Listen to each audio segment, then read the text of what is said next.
What's up, fight fans? Welcome to my channel. This is Johnny, and in today's video we're going to be going over the statistics that nobody talks about when mentioning this weekend's undisputed world title fight at 168 pounds between the champion Canelo Alvarez and the two-time undisputed four-division world champion Terrence Crawford.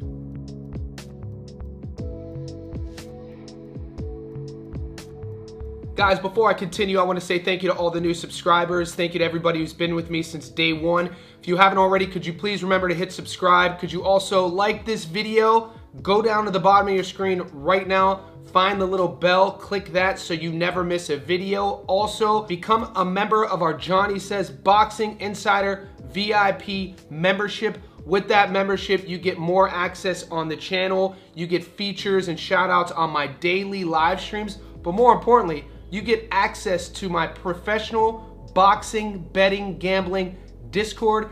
In that Discord, we got pro bettors. We feature boxing, MMA. It's football season, so I just launched in the Discord NFL and college football. It's only a couple bucks a month, guys. So become a member now. That link is pinned in the comment section below. I've been waiting for this fight for a long time, just like a lot of you. We knew that it was coming. It wasn't official probably until about 6-7 months ago, but Bud was talking about this fight dating all the way back to 2023. After he defeated Errol Spence Jr., he went on Joe Rogan's podcast and talked about it. And I remember the look in Rogan's eyes when Crawford said he wanted to fight Canelo, and Rogan initially agreed with him, and then he said, hold on, what are you talking about? At what weight class? And Bud said 168. And Joe just couldn't believe it. Crawford knew all along this is the fight he wanted. We know with Bud, champion at 35, 40, 47, 54. We know with Bud, first male fighter to become undisputed in two different divisions, 40 and 47. We know with Canelo, King Canelo, he's been the man at 168. Seems like forever. He has all the belts. So in this video, what we're gonna do is break down both fighters' careers. We're gonna talk a little bit about how they go about their business. I'm gonna talk about path to victories for both men. And like always in these Stats Don't Lie videos, wait to the very end because that's where I'm gonna be going over the current Las Vegas odds, and I'll be telling you where to put your money. All right, guys, I have to start this segment of the show with a sort of acknowledgement. There are many YouTubers, many content creators, former boxers who have massive followings. And it's in those followings that boxing fans rely on them for them to give their expert opinion on who is going to win said fight. More importantly, with the day and age of gambling apps, the sports culture seemingly internationally accepting being able to bet on fights, you would expect that these huge influencers, former fighters, would be giving their expert opinion on where to put your money without any bias, a non-opinionated approach. But all week, that's not the case. And I'm gonna get into that a little bit. Last night, All the Smoke did a podcast. It was an interview between Andre Ward and Roy Jones Jr., two of my favorite fighters coming up, two very well-respected men in the sport, and two guys that pop through to the ethos of pop culture, so people rely on them for their expert opinion. In that interview, you hear Roy Jones Jr. say, in terms of Canelo versus Bud, that weight classes don't matter. Roy also went on to say that come fight night, Bud's body is going to tell him what to do. And when I was watching that, when I was listening to that, it just kind of reiterated my fact that this is one of those fights that cracks through into the mainstream. It's on Netflix, it's live streamed, you don't have to get the pay-per-view, you just need a Netflix account. My point is the whole world will be watching this fight. This fight more than any other fight. You would think that people would be telling you who's going to win based on statistics, based on method of victories, based on stylistic matchups. But that's not the case. This has become a very divisive argument. People are picking Canelo because they love Canelo. People are picking Bud because they hate Canelo or because they love Bud. That's not where you're gonna get here.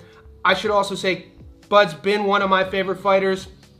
Going into the Errol Spence Jr. fight, I did the breakdown. EJ was my favorite fighter, and I said that I was cheering for Errol, but I was betting on Bud Crawford. I remember when he went to the UK at 135 and beat Ricky Burns. I remember the fights at 140, his time at 147, obviously the EJ fight, the Madrimov fight when he went up to 154. All of it has led to this moment. Crawford is a guy who could switch hit. We know how he operates. People are expecting a Bud Crawford to kind of look like Mayweather and implement that game plan to defeat Canelo. If that's what you're expecting, people lied to you. Bud is not a mover like Mayweather. Bud is not a slick defensive guy like Mayweather. Crawford is going to go after Canelo like he's always gone after his opponents. You'd have to go back to 2016 to find a fight in which Bud outboxed one of his opponents. I reference that because with Canelo, all week, all month, I've asked, how is Bud going to win? I've asked Bud Crawford fans, how do you see Bud winning? And don't just tell me Bud's a dog. Bud's a savage. He's just going to beat up Canelo. That's not what the sport is about. That is a casual take. I want to know, analytically, I want to know a game plan. How does Crawford beat Canelo? And the only logical explanation that I've been told, maybe you've heard something different. If you had, let me know in the comment section below. People are saying Bud is going to outbox Canelo. I go, what are you talking about? Since when does Bud outbox any of his opponents? That is not his style. But there is one example, like I said already, Victor Postal, 2016, 9 years ago, at 140 pounds, the last time that Crawford outboxed his opponent, meaning that using setups, using traps, using the whole ring. Since then, this is not how he operates. He gets on his front foot, he wants to bully his opponents, he wants to neutralize their offense, and he wants to trade, he wants to counter, and he wants to fight you in the pocket. That is going to be a dangerous proposition against Canelo Alvarez. Why? Because guess what, Roy? Weight classes do matter. Canelo Alvarez has fought the majority of his career at 168. Is he undersized at 168? One can say. Has he ever been dropped? No. Has he ever been knocked out? No. Has he gone up against some of the biggest punchers in this era? Yes. Who were way bigger than Bud Crawford. So with that being said, the fight is going to take place in the pocket. This is Bud's path to victory. He's not going to be able to operate and use the entire ring the entire time. Don't expect a William Skull performance from Canelo. Expect a performance in which kind of what Billy Joe Sanders tried to do against Canelo, and it was working until it didn't work. Think about Khan years ago. Was working until it didn't work. I feel the Amir Khan fight was more of a setup and a trap that Canelo laid on Khan for a couple rounds, gave him a false sense of security in the middle of the ring, and boom, that beautiful viral one-punch knockout. So you then have to think about who's going to have the hand speed advantage, who's going to have the power advantage. People are saying Bud's going to have the hand speed advantage. What version of Bud was the fastest? Was it 54 against Madrimov? I mean, people would say Madrimov, he got a short end of the stick on the decision. I disagree. Bud won that fight. I had it 8-4. If you want to be kind, you could say 7-5. Bud beat Madrimov handily at 154. Was that version the fastest version we saw of Bud? I mean, was the version against EJ the fastest version we saw of Bud? I say you have to go to probably 140 to see Bud's hand speed at its best. This fight is at 168. He hasn't been at 140 in years. He'll be 38 in a few months. We have to remember as we get older, the things that wear, the things that degrade is our speed and reflexes. We saw that against Madrimov. Bud was getting caught with that backhand time and time again, trying to parry the shots, staying in the pocket, wasn't moving his head. That's another thing I've seen in Crawford's style over the last few years is that he gets hit a lot more, doesn't move his head a lot. I feel the bravery, the ego, the dog in Bud. If that's going to be his game plan, it's a dangerous proposition. Right now, I do want to take a closer look at Bud and see what he's been up to in his career. Guys, Crawford's 41-0 with 31 knockouts. He's not currently ranked due to his inactivity on BoxRec. He's fought a total career of 245 pro rounds and carries into the ring a 76% career knockout to win ratio. He's still listed as the WBO interim world super welterweight champion. His adoring fans know him as Bud. The American is a 5'8" southpaw with a 74-inch reach. We know he switch hits. He could go ortho, he could go southpaw. He has power in both hands, That's one of the things that make him special. He was born and raised in Omaha, Nebraska, USA. We last saw him fight Madrimov 10-0. He won a UD in the 12th. That was at 54. EJ 28-0, stopped him in the 9th. Evanesian 29-3, stopped him in the 6th. Porter 31-3, stopped him in the 10th. Brook 39-2, stopped him in the 4th. Mean Machine 21-0, stopped him in the 9th. Bud Crawford, like I said, is one of the most exciting fighters to watch. He's been one of my favorite fighters to watch throughout his career. I've been with him since he was at 35, 40, 47, 54 now. Like I told you, at one time on my channel not too long ago, you guys used to come on my channel and accuse me of being a Crawford fanboy. I used to get accused on the channel of Johnny Says Boxing is a pro Crawford channel, and it's pretty interesting to kind of hear that. Just because I like a guy and I promote a guy and I talk about how he operates doesn't mean I'm a fanboy. If you're a fan of boxing, it's pretty hard not to be a fan of Crawford. And the same can be said about Canelo. Canelo's career, the legacy, everything he's done, the longevity. Both of these guys started their careers years ago. Canelo's 35, went pro as a teen. This is a guy who's been in there with some of the greats in multiple divisions as well. The longevity Canelo has brought to the game. People who said they weren't excited about this matchup, I guarantee if they were sitting right here on my couch right now, I could ask them, are they excited? And they'd say, hell yes. Right now, let's look at Saul Alvarez and see what he's been up to in his career. Canelo is 63-2-2 with 39 knockouts. Like I said, of his 2 losses, he's never been stopped. He's never been dropped. Out of 1,795 fighters in the world at 168, he's ranked number 1. He's fought a career total of 520 pro rounds and carries into the ring a 62% career knockout to win ratio. He is the undisputed world champion at 168 pounds. His adoring fans know him as Canelo. The 35-year-old Mexican is a 5'8" orthodox fighter with a 71-inch reach. He was born in Guadalajara, Jalisco, Mexico, but calls Sherman Oaks, California, USA home. We last saw him fight William Skull, 23-0, UD in the 12th. Berlanga, 22-0, UD in the 12th. Munguia, 43-0, UD in the 12th. Charlo, 35-1, UD in the 12th. Ryder, 32-5, UD in the 12th. Before that, he fought Golovkin, and before that, he lost to B-Ball. His only other loss was early on against Floyd Mayweather when he was young. He was 23 years old. Then we've watched Canelo grow since then. We've watched him add elements to his game.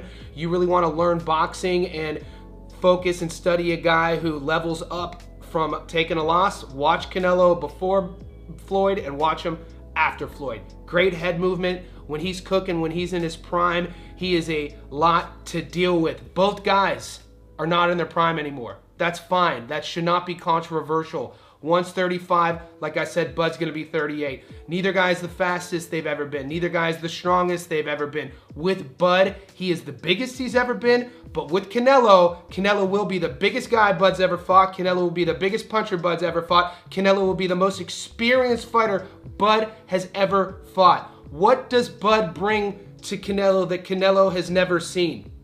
This is a question you guys must answer if you're betting on this fight. You guys come to my channel to get my non-biased opinion on where to put your hard-earned money. I would be ill-advised if I just told you to bet on Bud because I'm a huge fan. I'd be ill-advised to say bet on Canelo because he's my favorite fighter. If you guys have been with me for a while, you respect me for my approach. So what I'm gonna tell you before I give my breakdown and prediction, I wanna remind everybody that I do live streams every day. In those live streams, we go over method of victory bets. We go over prop bets. We do our parlays. We talk about how the fight's gonna end, knockdown props. You have to join our Discord to get those props. In these Stats Don't Lie videos, you're only gonna get my money line prediction.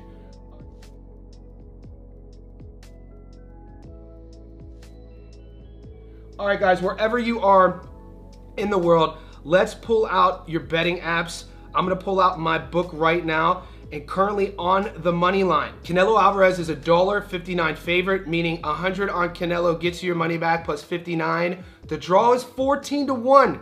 That's pretty low considering this fight. A lot of money is coming back on the draw. You could tell it's usually somewhere around 17, 18-1. Bud is an underdog at $2.60, meaning you put 100 on Bud just to win. You get your money back plus 160 bucks. I gotta be honest with you, when I put the poll up on our YouTube page last night, I want to say over 1,000 of you voted. Hats off to you guys. I appreciate it. That's a huge percentage of the total subscribers on my channel. It's about 55-45 for Canelo, kind of what the odds suggest as well. When I started filming this video, my Twitter was going crazy, and there's news that is breaking saying that Bud Crawford has had a shoulder injury in fight camp. I don't know how much of that is true. Not Just Boxing tweeted it. I just want to mention it, said that his surgically repaired shoulder is acting up. I should mention, I don't know one fighter ever. I've never met one boxer or MMA fighter who ever went into a fight at 100%. So I want to reference that. Since that news broke, the odds have crashed. Last night, you could have got Canelo at $1.75. He's down to $1.59. So my point is, if you want to go heavy on Canelo, you should put your bets in now. Whether that news is real or not, I guarantee those odds are going to continue to crash in Canelo's favor, with Bud being a bigger underdog. Now, where I'm putting my money, like I said, I talked about it on my live streams all week, how I said that I was a bigger Bud fan than Canelo. One of the boys asked, Johnny, why aren't you a fan of Canelo? And I had to reiterate to him, I'm not a Canelo hater. It's just that growing up the way I was raised in Northeast Ohio, watching Crawford, when we watch our favorite fighters or we see something that we admire in a fighter, it's usually something a bit more personal. It's not always a fight style. With Crawford, I've always admired how he's operated. I've always admired how he's had that chip on his shoulder. When you look back to his days with Arum at Top Rank, he was getting shelved. He was talk about it very vocally that they wouldn't support him. If he wasn't fighting in Omaha, he'd have to travel overseas to the UK multiple times as the B-side to get his flowers. Even the Errol Spence Jr. fight, him and EJ had to get on the phone and do business to get that fight, and it's been only over the last few years since then that you're starting to see him break through into the mainstream as a pop culture sort of figure, which I think he deserves it. Crawford is one of the best in his era. I think the hill is a lot to climb. Like I said, Andre, I disagree with you. Roy, I disagree with you. 21 pounds is insane. Bud's not a junior middleweight. He had one fight at 54, so you can't say he's going up 2 weight classes. Crawford is a welterweight, 47, going up 3 weight classes, 21 pounds to 168. I feel Bud should have took a fight at 60 before he went to 68. Now, that division isn't that deep. He could have found somebody, a non-champion, to take a quote-unquote tune-up fight before Canelo. You mix Canelo's size, his activity, the dude stays active. Don't expect what you saw against Skull versus Bud. I feel that was an abomination. I feel the whole world, Canelo's world and Bud's world, knew that all Canelo needed to do was get through Skull unscathed, take as little damage as possible, which he did, to set up this fight. And here we go. This fight is going down. I told you guys yesterday on my live stream, I'll be cheering for Bud. I hope Bud does it. If he does come out victorious, he'll be the first ever 3-division undisputed champion. He'll become a 5-division world champion.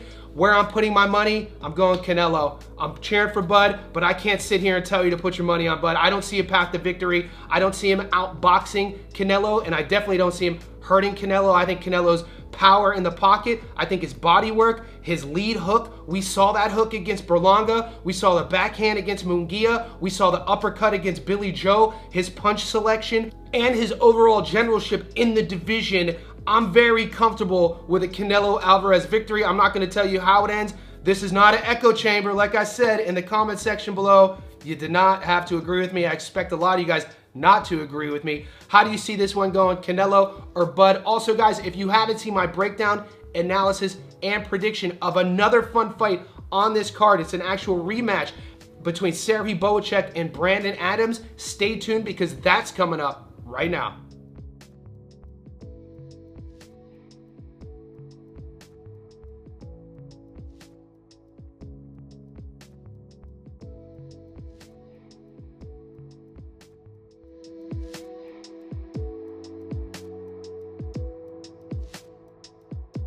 What's up, fight fans? Welcome to my channel. This is Johnny, and in today's video we're going to be going over the statistics that nobody talks about when mentioning this weekend's interim world title fight at 168 pounds on the undercard of Canelo Alvarez versus Terrence Crawford between Christian Mbilli taking on fellow undefeated knockout artist Lester Martinez.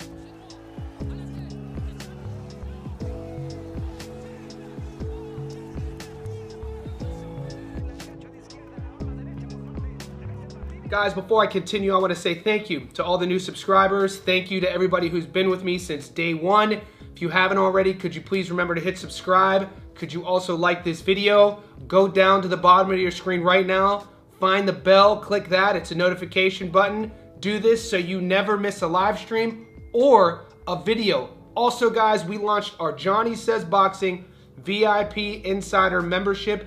That link is tagged in the comment section below. What you get with that membership, it's a couple bucks a month. You get more access to myself. You get more options on the YouTube channel and our live streams. You get features, you get shout outs. But more importantly, you get to become a member of our private betting, professional betting Discord. In that Discord, you'll be able to brush shoulders, pick the brains of some professional bettors, as well as join one of YouTube's boxing's fastest growing Discords. All right, guys, this week is finally here, a week that I've had on my calendar before it was made official. Of course, I'm talking about Bud Crawford taking on Canelo Alvarez. This is for all the marbles. The undercard is stacked. This whole card will be streaming on Netflix, which alone tells you that boxing with fights like this breaks through into the mainstream.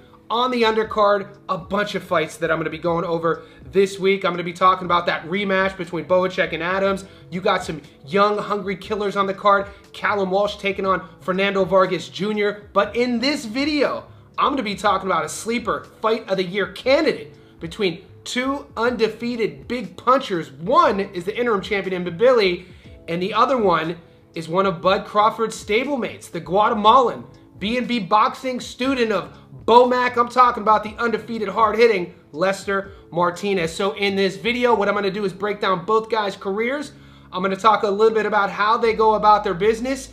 And like always, stay tuned to the end of the video because that's where I'll be going over the current Las Vegas odds, and I'll be telling you where to put your money. All right, guys, as soon as this one was announced, we've been talking about it on the channel the entire time. Everybody's been asking me, who do I like in this matchup?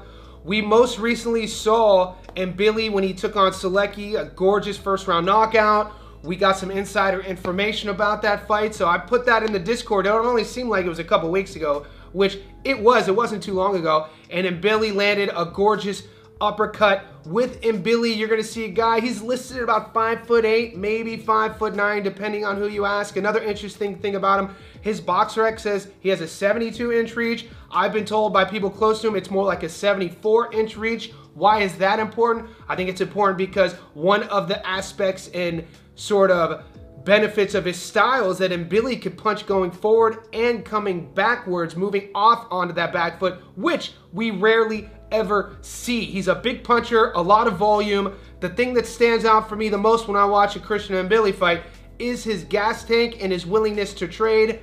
Guess what? In his opponent, everything I just said about Mbilli, you can pretty much say the same thing for Lester. Lester Martinez, he's been on pure boxer fans' radars for a while. You ask a true blue fan, they'll tell you they know about Lester Martinez. They'll tell you about, they know what camp he comes from. 5'11", 72, 73-inch reach, orthodox fighter as well. A lot of volume, knockout artist. This guy's instant action, and hats go off to both men for meeting in the center. I feel this is a fight that has the opportunity to steal the show. I should also mention it is for the interim. I already brought that up. The reason why that's significant, the WBC, is because whoever wins this Canelo-Bud fight becomes the undisputed at 68. Canelo if he wins, and still Bud if he wins, and new, depending on which way you're cheering in that fight, the belts will be all in one place still. So you got to think whoever wins Mbilli versus Martinez would fight the winner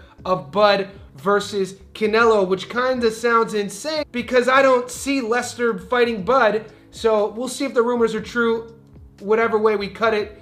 Specifically about what Bud does after this fight. Some people were saying he walks away. Some people were saying he drops back down. We'll see what happens. I'm not a fortune teller. That's not my job on this channel. Right now, I do want to take a closer look at Lester Martinez, the undefeated Guatemalan, and see what he's been up to in his career. All right, guys, Lester's 19-0 with 16 knockouts. Out of 1,788 fighters in the world at 168 pounds, he's ranked number 12. He's fought a career total of 74 pro rounds. He carries into the ring an 84% career knockout to win ratio. The 29-year-old Guatemalan is an orthodox fighter standing at 5'11" with a 72-inch reach. He was born and raised in Guatemala City, Guatemala. We last saw him fight Joshan James, 9-0, knocked him out in the 4th. Gongora, 22-2, won a UD in the 10th. Angulo, 11-8, knocked him out in the 2nd. De Abreu, 14-3, knocked him out in the 4th. Steen, 16-1, knocked him out in the 8th. With Lester Martinez, I don't think this is controversial to say. This will be his biggest step up in opposition. These will be the brightest lights for Lester. You ask him, you listen to his interviews, he's been waiting for this his entire career. The one hesitation I have with picking him is, will the lights be too bright for him? Does that resume hold any weight against Mbilli's resume? They do have a common opponent in Gongora. Both guys beat Gongora, both guys beat him by decision. Lester's going to want to control the center. He's going to want to get out on that front foot. Lester has a good jab. I've been watching a lot of the boxing experts all week, all month, talking about who has the power advantage. A lot of people are siding with Lester. I don't know, man. I don't know. I see why the high knockout to win ratio, but in terms of stylistically, how they throw their punches, where they throw their punches, the angles, the punch selection, to say Lester has the power advantage over Mbilli, I don't know. And I think that Martinez has a better jab. We will see right off the bat his game plan to see if he wants to use the jab to execute getting within the pocket, then to work his body and put damage on Mbilli. Take away some of that endurance Mbilli brings into the fight every fight night by going to the body. Right now, let's take a look at the interim WBC champ Mbilli and see what he's been up to in his career. All right, guys, Mbilli's 29-0 with 24 knockouts. Out of 1,788 fighters in the world at 168 pounds, he's ranked number 3. He's fought a career total of 133 pro rounds and carries in the ring an 83% career knockout to win ratio. He is the WBC interim world super middleweight champion. His adoring fans know him as Solide, and the 30-year-old Frenchman is a 5'8.5" orthodox fighter with a 72 or 74-inch reach, depending on who you ask. He was born in Yaoundé, Cameroon, but lives and resides in Montreal, Quebec, Canada. We last saw him fight Selecki, 33-3, stopped him in the 1st. Derevyanchenko, 15-5, won a UD in the 10th. Heffron, 30-3, knockout in the 1st. Murdoch, 27-2, stopped him in the 6th. Demon Nicholson, 26-5, stopped him in the 4th. Then he fought Carlos Gongora, who was 21-1. He won a unanimous decision. I was listening to my boy Paulie on the boxing scene talk about this matchup. Paulie is leaning and siding with Lester. He said that Lester's the bigger puncher. He also talked about the Gongora fight, which I watched that fight. Both guys fought him. I already told you that. In Paulie's breakdown, he says that Gongora dropped Mbilli. Now, unless I missed something, maybe he was referencing the 8th round. Gongora fought his best work, I felt, in that 8th round. But Mbilli wasn't really ever in super danger. He got caught with some big shots, and he never hit the canvas. That being said, when I look at both guys side by side, big punchers, big output, primes of their careers. Neither one of these guys have lost. Neither one of these guys know how to take a back step. I actually give the power advantage to Mbilli. I think he has the more compact power. I think he has the more thudding power. Technically, you could say, if you're looking at a fighter who's going to technically throw the jab better, who's going to be a little bit more defensive sound when they go in and out of the pocket, their lateral movement regarding protecting themselves, I'll give that to Lester Martinez. It's really going to be up to him to make Mbilli exit the pocket. We'll see if he'll be able to do that. We'll see if his conditioning carries throughout the fight. It's going to be a pace that he's never fought at. Keep that in mind. Guys, before I go over the Las Vegas odds and give you my prediction, I'm going to remind everybody, I do live streams every single day. In those live streams, I give you my prop of the week. We hit this week. The prop I gave you and gave the Discord boys, we hit a 2-1 and a plus 800. We took Sugar Nunes by decision at plus 800. I gave that to you. And Sugar in the over 6.5. That one hit. To get all those props, to get my parlays, to get my method of victories, you have to join the live streams and join the Discord. In these Stats Don't Lie breakdowns, you're only getting my money line prediction.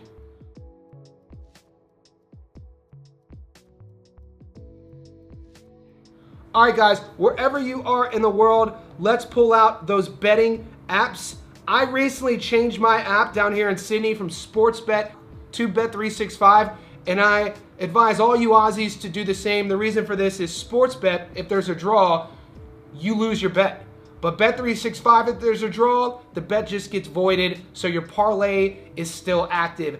The odds on Bet365 on the money line have Christian Mbilli as a favorite at $1.55. Meaning you put 100 on Mbilli just to win, you get your money back plus 55 bucks. Martinez is a $2.45 underdog. 100 on Leicester, you get your money back plus 145 bucks. Look, guys, it's really hard for me, just for the sake of those odds, not to take Leicester. I think it could be a little bit closer than 245, maybe 60-40. I don't think it's a 50-50 fight. I think with the resume, with his ring experience, with the world level experience, I know people are like, yeah, how could you take somebody's experience for them to win a fight when one guy hasn't had that opportunity yet?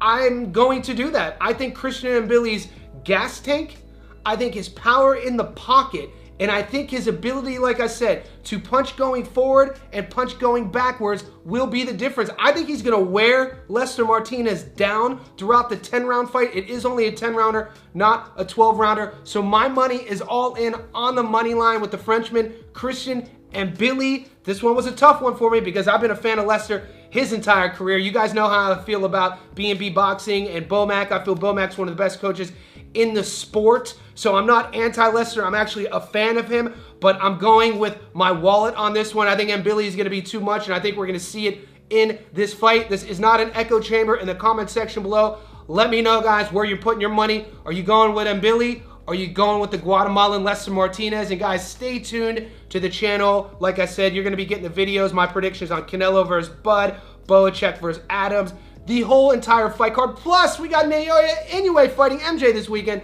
so stay tuned.